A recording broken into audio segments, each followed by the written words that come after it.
Steve Saretsky here, as always, Canadian real estate market update with a particular focus on Vancouver. If you're getting sort of value entertainment out of these videos, all I ask that you hit thumbs up and subscribe. Questions, comments, put those below. For those of you that are going to the ICSC event in Whistler, the real estate sort of development meetup, so to speak, shoot me a message and I'll be there Sunday to Monday. Potentially we can do some sort of meetup, something along those lines. But I wanted to focus this video on sort of monetary policy, debt, and a little bit on the sort of the Vancouver, an update on the Vancouver condo market. It's actually debt week on Real Vision TV, so that's kind of a little bit behind this. But we also saw the Bank of Canada come out this past week. So, but I have to laugh is basically, we were basically seeing, as I've talked about in this video over the last probably 4 to 6 weeks, is that you're seeing this sort of reflation in financial assets. And obviously Vancouver is one of the beneficiaries of that. It's kind of like in 2019, everyone and their grandma was talking about recession. And now, because we've seen a total capitulation from the Fed, everyone believes like the recession is off the table. You no need to worry about it, and there's this risk-on behavior happening across all of the financial markets. And I have to laugh because now everybody's talking about, well, this is QE4, this is quantitative easing 4, and don't fight the Fed. But I'm going to clip out here to David Rosenberg's recent comments on QE4 and monetary policy. Now, it's funny, people talk about quantitative easing today. I love people talking about, the Fed's doing QE4. I'm thinking, before 2008, you didn't even know what QE was. The only person who ever talked about quantitative easing was Ben Bernanke back in 2002, theoretically. And now people talk about quantitative easing like it's something natural. And that's what I mean, is what's happened over time with these cycles, these asset cycles, these debt cycles, is that we reach a point where the unconventional in terms of monetary policy becomes the conventional. What's going to happen at the next bottom? So I have to laugh because these comments kind of line up with the CIO of BlackRock's comments this past week. Really just like the comments that you would typically hear right near the top. I mean, and again, not to say that this is like right at the top, but just like impressive comments that, I think that these will be time-stamped for a while. But he was quoted on Bloomberg as saying, "We've probably seen the end of the boom-bust cycle," basically suggesting that the Fed put a permanent floor under asset markets. And it's funny because this exact same thing was said in the 1920s, just prior to the Great Depression. I'm going to read you another quote. So it says, this was back from in Barron's Weekly. It says, "The Federal Reserve, with its ability to control interest rates and conduct open market operations, was hailed in the 1920s as, quote, the remedy to the whole problem of booms, slumps, and panics. Barron's Weekly envisioned a new era without depressions." And obviously we know that that didn't turn out quite the way that they had expected to. But again, I think this ultimately just comes back to that is the whole mindset and mentality of markets today. It's don't fight the Fed. This is QE4, and you are seeing that reflation in asset prices. And you should get some more help here in the next couple months from the Bank of Canada. Of course, the Bank of Canada came out this past week taking a dovish tilt, basically suggesting that they're going to leave the door open for interest rate cuts. Again, not surprising if you've been watching this channel. I've actually called for a rate cut in 2019, which the Bank of Canada didn't deliver.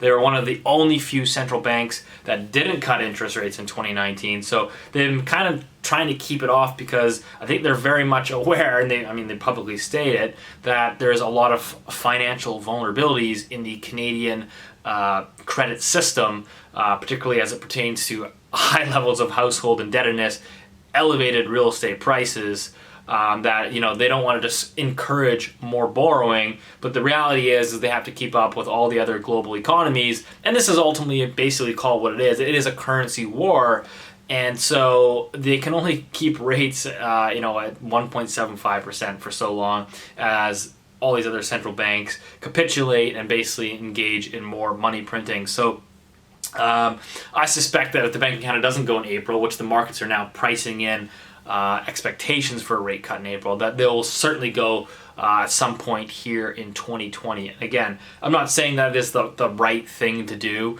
but it's the reality of how central banks function, and it's the reality of the environment that we're in. And again, that's not to suggest that you can't have, that we have extinguished boom busts or financial crises. I think that those very much remain a realistic possibility.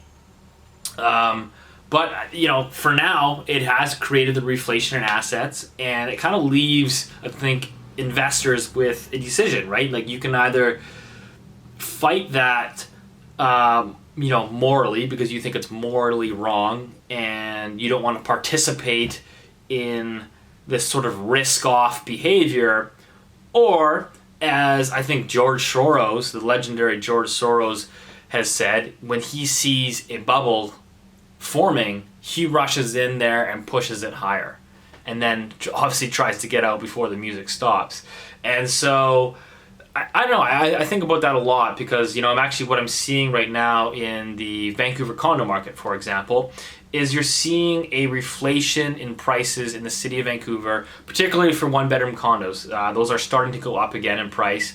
Just this past week, I was outbid, working with some of my clients. We were outbid twice for one-bedroom condo. The first one got 10 offers, sold over ask, subject free. The second one, it was the second day on market. They got 5 offers, sold again over asking price, subject free. So if you're looking for a one-bedroom condo in Vancouver, the reality is you're going to be competing in a bidding war 100%, and prices are starting to move higher, obviously, as a result. And the reason for that, again, from a simplistic standpoint, all you have to do is look at the months of inventory.